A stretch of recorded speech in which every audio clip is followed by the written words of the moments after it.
ప్రజలకు అందుబాటులో ఉండే పరిపాలన అందిస్తున్నాము. ఏ రోజు కూడా మేము ప్రజలకు అందుబాటులో లేము అనేదే లేదు.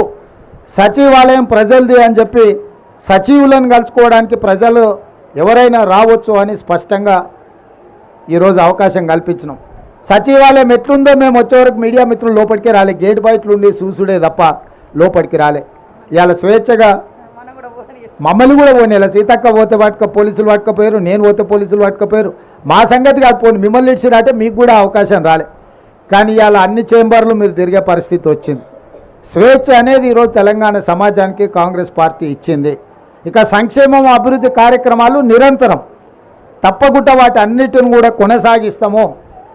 ఏ సమ్మక్క సారలమ్మ ఆశీర్వాదంతో ఈరోజు పేదల ప్రభుత్వం ప్రజాప్రభుత్వం వచ్చిందో తప్పకుండా పేదల ఆకాంక్షలను నెరవేర్చడానికి రాష్ట్రంలో మేము మాట ఇచ్చిన 6 గ్యారెంటీలను అదేవిధంగా మేము చేస్తామని